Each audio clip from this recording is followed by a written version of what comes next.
Ayan mga boss, nabiyak ko na. Ito yung kalahati, inangat ko na yan. At ito yung transmission na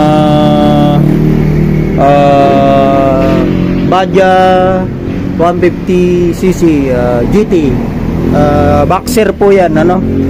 Sisir ko sa inyo kung ano ba talaga ang naging problema nito. Biniyak ko na kasi nga nag-i-stock up sa ano po, nag-i-stock up sa segunda, hindi na siya na gumagana, no. Nag-i-stock up ako, nagsisigunda na po. Ayan, binaklas ko na po mga paps. Papakita ko sa inyo para mas maintindihan ninyo. Transmission, ito po ang naging problema niyan. Tingnan nyo. Ito daw po bagong overhaul. Iwan ko kung sino nag-overhaul nito. Ayan. Kita nyo mga paps. Gagano natin. Ayan, kasi mas maliwanag kasi ang ganyan. Yan. Ito yung washer. Nasa ibabaw yung washer. Ang napansin ko dito mga paps, ito maalog. Ayan o. Maalog pala. Kaya hindi siya, kung nagkakamyo, bumabalik sa primera, segunda, ang hirap. Ito po yung naging problema. Ayan, ang luwag oh. Saka uminit na oh.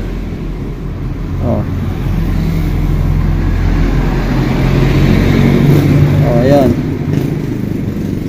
Tignan nyo. Stock up na. Itong issue, maalog na. Yung maalog yung dulo. Kapag taka bakit ganito to, parang ibang transmission eh. Kasi dapat ito hindi siya umaalog mga boss, no? Ayan. Diba? Hindi dapat umaalog yan mga paps, no? I-share natin para mas maintindihan nyo. Tatanggalin natin isa-isa. Paano ba pagtatanggal nyan at ang forma ng transmission nito. Ayan o. Ayan o, working, nagkakambyo din siya. Kaya lang minsan may time na talagang mahirap, no? Ayan, ang problema ito. Ang problema mga paps, papakita natin. Tanggalin natin. Ayan washer. Ayan na, ayan o. Yan ang problema nito mga paps. Sabi raw, bagong overhaul ito. Bagong overhaul nga mga paps. Mali lang ang pagkatira. Kasi hindi dapat ito nakalitaw. Kasi isang washer lang talaga ang nandyan eh. Hindi natin alam ang nangyari dito. Kasi na-overhaul na po ito ng iba. Papalit. Ayan, umaalog. Hindi dapat ito umaalog mga paps. Lalagay natin dyan. Ibabaw. Ihiliran natin yan dyan para at ito, unahin natin. Tingnan nyo paano ang position. Ang position nya ito, siyempre hugutan nyo muna ito. Yan. Lagay natin yan doon sa taas para isa-isa. At ito, tingnan nyo, babaklasin natin. Ganyan ang position yan mga pags. Ayan dito yung may number sa nakaganyan, no? Ayan natin. At itong next, ito naman kabila. Matigas. Okay, nahugot na. Ayan. May ano yan ayan, tinan nyo. Ayan. Lalagay naman natin dito sa ulo. Kabila naman. Position naman yan mga paps. Ayan, tinan nyo. Itong drum. Fork. Ayan, lagay natin dito. Doon sa ulo. Natin lalagay, no? Isa-isa natin. Yan yung position ng isang kabila. Yung number laging nasa loob, no? Numbering. Kabila yan. Yan. Ito, buhugutin natin to isa-isa. Nakaganyan yan. Tab natin. Isa ibabaw. Ito na, okay na. Hugutin natin to sa buo. Yan, buo yan. Ayan, way washer yan mga paps. O, ayan. Ugot na natin, no? Ganyan style. Transmission. At ito. O. Ayan, natanggal ko na. O, so, nakaganyan yan mga paps. Yan ang transmission. Ayan, ganyan lang kasimple mga paps. Lilinisin natin to kasi nga at ito spring sa kicker po yan, sa kickstart, pero kakaiba po ang kicker na, diba? Ang badya. Ayan, lagay na natin dyan. Babaklasin natin lahat to. Saka ang napansin ko pa dito sa isa dito, ang luwag na oh, saglit lang natanggal oh. Ayan, siguro. Ayan, yung tawag na sigunyal, ano? Ayan ah. Natanggal ko na lahat mga paps. Transmission. Diba? Disassembly, biniyak natin. Ito pa ang problema dyan. Ito, baloktot. Kaya ang hirap mga paps. Ano yun, dahil baloktot to. Yan. Palit na siya yan dapat. Ayan, napansin ko yan.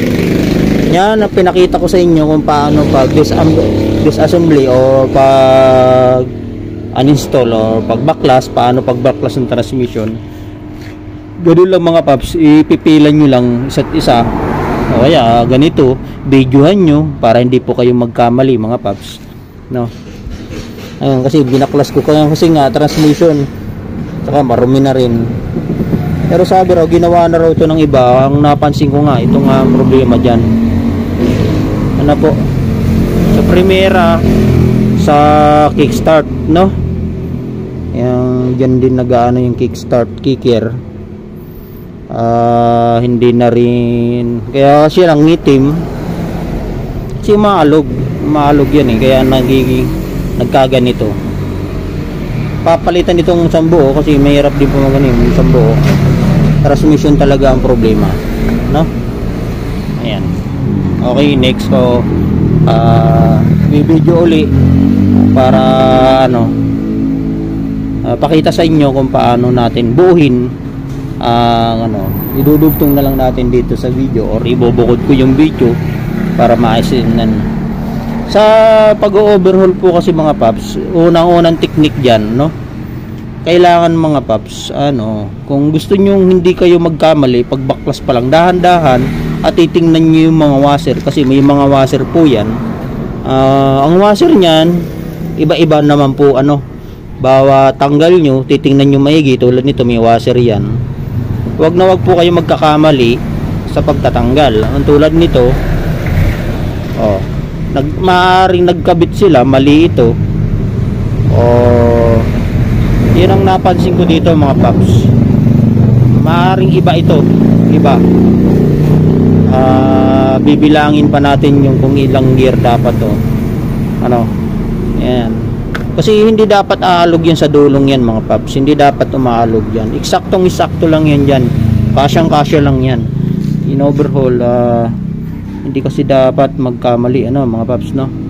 Ang pag-overhaul ng mga ganitong transmission, no? Talagang gusto nyong matuto at mabilis, hindi magkamali, videohan nyo, ulit-ulitin nyo, tandaan yung maigi ang bawat pagbabaklas kasi may mga position po yan na dapat gawin, ano?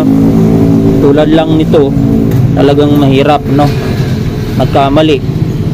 Maaari ang gumawa po nito kasi halatang bago lang.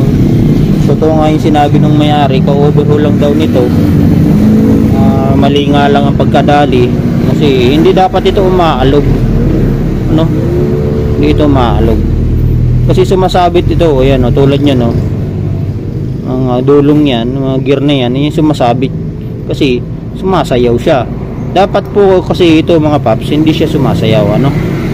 Para ano, yan, i-share natin, kukuha kong itong video maiksi, ibibigay ko sa may-ari ang video ito para ano po, ayan yan.